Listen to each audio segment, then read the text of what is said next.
ከጅቡቲ ጋርም ስምምነት ለማድረግ እየተነጋገርን ነው። አደም ፋራህ ሄዶ ነበረ ሰሞኑንና ስምምነት እናደርጋለን በዚህ በኩል ያለው አፋር በዚህ በኩል ያለው ኤርትራ ከጅቡቲ ጋርም እንደዚህ ሆነን ምናምን የሚል ፕሮፓጋንዳ ደግሞ ጀምረዋል። አሁን ያየሁት ነበረ ቀደም ከጅቡቲ ጋር ከኢስማኤል ዑመር ገሌ ጋር ተጨዋብጠው አይቻለው።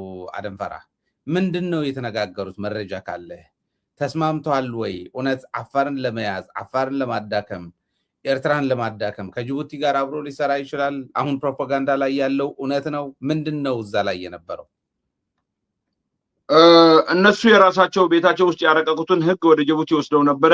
የጅቡቲ ፕሬዝዳንት አሁን አሞታል ደክሟል እንጂ ለሰው የነበረውን ለተንኮል ተወዳዳሪ ያለው ሰው አለ። ኢስማኤል ዑመር ገሌ በአፍሪካ ቀንድ ላይ በተንኮል ፖለቲካ አንደኛ ነው ብል ማጋነን አይሆንብኝም። እና ሲጫወት ሲገለባበጥ ብዙ ጊዜ አድርጓል። ከዚህ ከኢህአዴግ ጋር ቆይቶ እዚህ ጋር ከሻዕቢያ ጋር ከዛ በኋላ ከሶማሌ መንግስት ጋር ሶማሊላንድ ወደዚህ አስቀርቶ ሞቃዲሾ ውስጥ ፍንዳታ ምናምን አልሸባብ ጋር ብዙ ጫወታ ሲጫወት የነበረ ሰው ነው።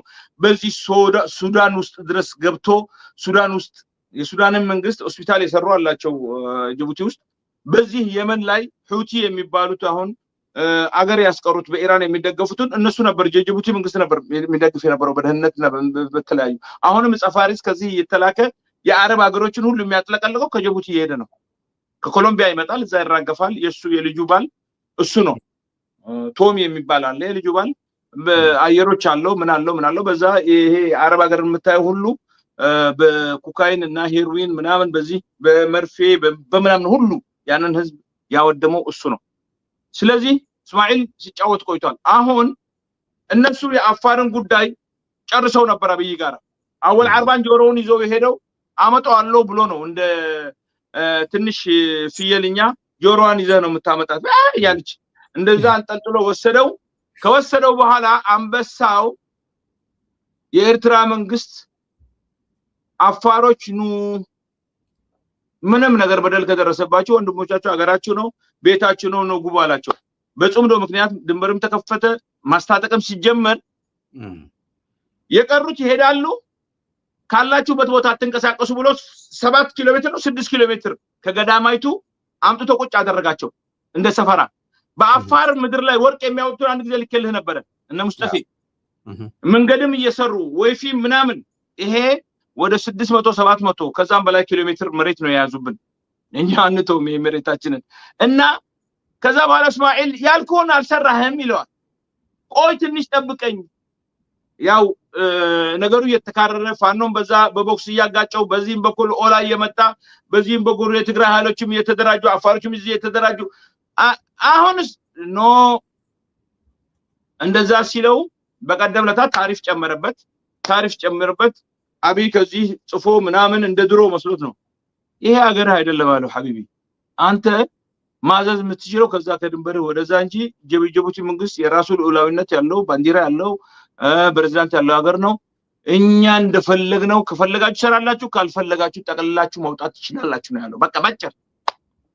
ስለዚህ የወደብ ጉዳይ ነበረ ዲስከሽኑ ማለት ነው። የወደብ ጉዳይ በአገር አሁን ኢኒስኮ ላይ ያቀረቡት የአፋር መሬት አለ ወደ 700 ምናምን ኪሎ ሜትር ተረዳይ።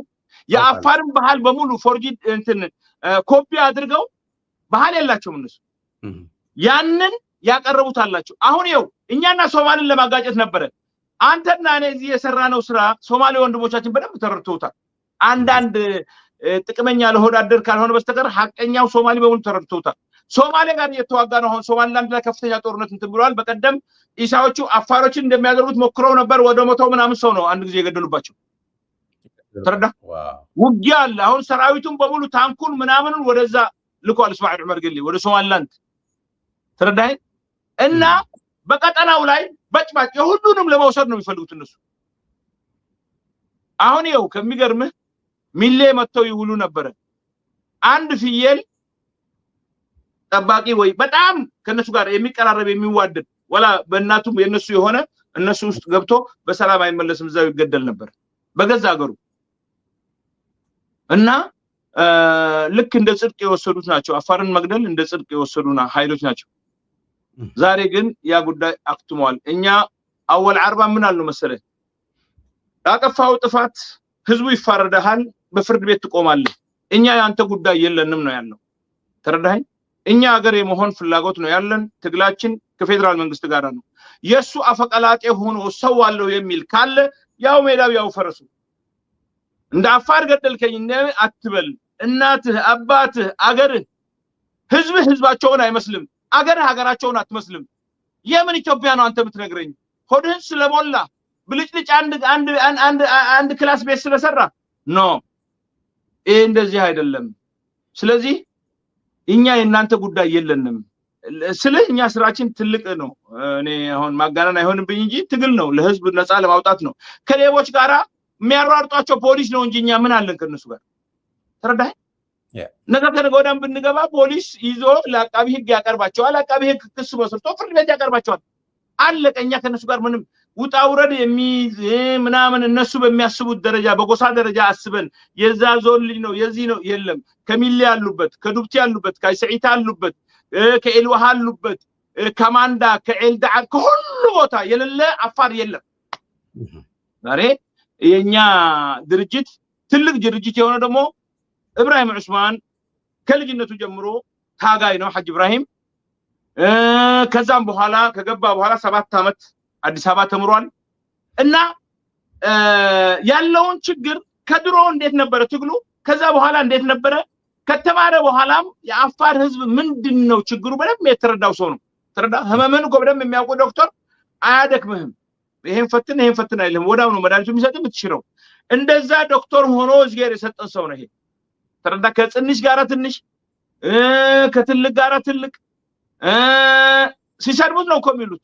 ሚዲያ ላይ በቃ እንትን አድርገው ሲሰድቡት ነው የሚሉት ተዋቸው ነው የሚለው እኛ ስራ ላይ ነንና ተዋቸው ማንንም ሰው እንዳይመልስላቸው አሁን ሳዑዲያ ውስጥ ሳይቀር ለሐጅ ኢብራሂም የሚናገር የኛ አክቲቪስት የነበረ ልጅ ኤርትራዊ ነው አሲዘውታል ተረዳ ብልጽግና ነው ያስያዘው ከእንጀራው ላይ ልዩ ምንም መጥፎ ነገር የሚናገር አልነበረውም ተደራጁ ምን በሉ እና ልልህ የምፈልገው ጉዳዩ በጣም ጅቡቲ መንግስት ላይ እነሱም በተጆራ ወደብ ነበር ለጅቡቲ ለሳዑዲያ ሰጠችው ግማሹን ለግብጽ ሰጠችው እስማኤል ይሄን ሁሉ የሚያደርገው ለምንድን ነው አፋሮችን 48 አመት ከ4 ኪሎ በሚሰጠው ጥይት መርዝ እየገደለን ነበር ያንን አሁን 4 ኪሎ እንዳከተመለት ሲያውቅ ግብጽ ሊረዳን ይችላል ሳዑዲያም ሊረዳን ይችላል ሌላም መንግስት አፋሮችን ሊረዱ ይችላሉ በሚል ነው አሁን እዛ ጋር የገባው ከኤርትራ ጋር የኤርትራ መንግስት ክቡር ፕሬዝዳንት ኢሳያስ አፈወርቂ በደም አርጎ ነው የሚያውቀው እስማኤል ዑመር ግሌ ሰማይና መሬት ተጣበቅ አይታረቅም ከሱ ጋር ሙናፊቅ እንደሆነ ምን አይነት ሰው እንደሆነ በደም ስለሚያውቁ እና አሁን አብይን ወርወር አድርጎ እሱ ሌላ ሳይድ ይዟል ተረዳኸኝ ከአብይ ጋር እንዳይሸኝ እና አደም ፋራህ በየቀኑ ኢትዮጵያ ውስጥ የተደረገውን እዛ ላይ የመጣው አደም ፋራህ በእስማኤል ዑመር ጌሌ እና አብይ መሃል በተደረገው ድርድር ነው እዛ ላይ ያመጡት ተረዳ ቦታው አይደለም አደም ፋራህ በየቀኑ ፖስታ አይደለም ኢሜል አይደለም ምን አለም በየቀኑ አንድ ሰው ይልካል ያለውን ኢንፎርሜሽን በሙሉ እንዲነገር በየቀኑ በትሬን ይሄ ውሸት ከሆነ እኔ ተጠይቅበታለሁ ጅቡቲ ፈትፍታ ኢትዮጵያ ውስጥ ያለውን አብይ ያሰበውን ያደረገው ሳይሆን ገና የሚያስበውን ሁሉ ታውቃለች ተረዳ በነፃ ደግሞ ትሰጣለች ያንን ኢንፎርሜሽን ለማንም እና የሄዱበት ጉዳይ አልተሳካላቸውም ግን አልተሳካላቸውም ብለን ደግሞ እንትን ማለት አይገባንም የጅቡቲ መንግስት በጣም ባለጌ መንግስት ስለሆነ ይገለባበጣል መከታተል ያስፈልጋል ነው